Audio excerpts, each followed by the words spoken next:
जहां एक और हमारे उत्तर बिहार के सभी जिलों इंक्लूडिंग फुलपरास के सभी गांव के महिलाओं बुजुर्गों को टैंकर के पीछे लाइन में खड़ा कर दिया गया है पानी के लिए अपने। वहीं दूसरी ओर इस चीज को कैसे प्रदर्शित किया जा रहा है, इस चीज को बताने के लिए मैं ये न्यूज आप लोगों से साझा कर रहा हूं जो मार्च 2025 का है। 18 मार्च 2025 को जो 7,000 कुछ करोड़ की राशि और भी नल जल योजना के तहत प्राकलित की गई थी, उसके आयोजन में हमारे पीएचईडी के प्रधान सचिव पंकज कुमार ने बताया कि राज्य के लोगों को नियमित व निर्बाध जल आपूर्ति हो रही है। आप लोग जरा इस स्टेटमेंट का विश्लेषण स्वयं के स्तर पर करिए, चाहे मार्च 2025 हो या वर्तमान जुलाई अगस्त 2025 हो,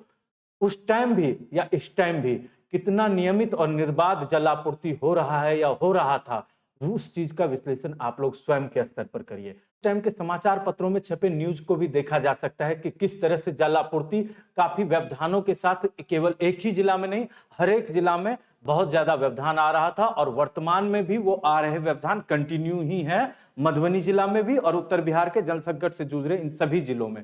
तो जब जल आपूर्ति नियमित नहीं, जल आपूर्ति बाध्यकारी रूप से और फिर भी कहा जाए कि निर्बाध रूप से जल आपूर्ति हुआ है, नियमित रूप से जल आपूर्ति हुआ है, तो कहीं ना कहीं ये चीज परिलक्षित होती है कि हमारे अधिकारीगण, हमारे मंत्रीगण धरातल की सच्चाई से वाकिफ नहीं है, धरातल की सच्चाई उन्हें नहीं पता है, या फिर धरातल की सच्चाई से वाकिफ तो है, धरातल की सच्चाई उन्हें पता तो है, लेकिन जानबूझ के उस सच्चाई पे पर्दा डाला जा रहा है। और अगर जानबूझ के हमारे धरातल की सच्चाई पे पर्दा डाला जा रहा है तो समझ सकते हैं जो आयोजन है उसमें नेशनली इंटरनेशनली कई पर्सनैलिटीज आए होते हैं जिनके सामने हमें बिहार की कुछ और तस्वीर प्रदर्शित करनी होती है। इसके अलावा हमारा जो ये स्टेटमेंट है वो नेशनली इंटरनेशनली प्रसारित होगा, इस वजह से भी स्टेटमेंट कुछ और रखा जाता है, जो धरातल है उस पर पर्दा डाला जाता है और जो बनावटी स्टेटमेंट है वो प्रसारित किया जाता है ताकि जो नेशनली इंटरनेशनली बड़े पर्सनैलिटीज है उनके सामने में कुछ और प्रदर्शित हो बिहार का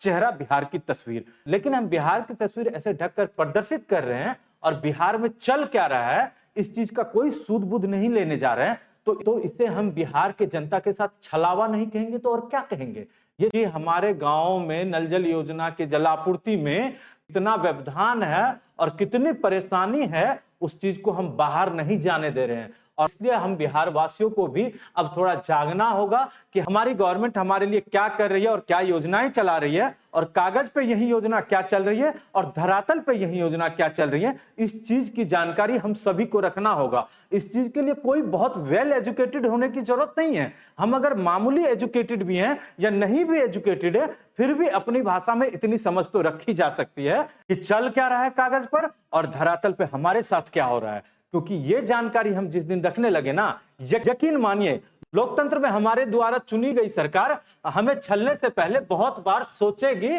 और शायद हमसे डरेगी भी कि आम जनता के साथ छलावा नहीं, आम जनता स्मार्ट हो चुके हैं। इसके अलावा इस आयोजन के एक दूसरी बिंदु पर प्रकाश डालना चाहूंगा कि ये जो 7,166 करोड़ रुपए राशि को स्वीकृति मिली है, इस राशि को दोबारा से अगर पाइपलाइन मरम्मति या इससे संबंधित अन्य संसाधनों की मरम्मति में खर्च किया जाएगा तो फिर इन्हीं राशि में से जहां तक संभव हो बिहार के जिलों में, बिहार के प्रखंडवार सरफेस वाटर ट्रीटमेंट प्लांट क्यों नहीं। आज के इस वीडियो में बातें यहीं तक, और भी चीजें हैं और भी बातें हैं जो अगले वीडियो में आप लोगों से चर्चा करनी है। तब तक के लिए धन्यवाद, नमस्कार, थैंक यू सो मच।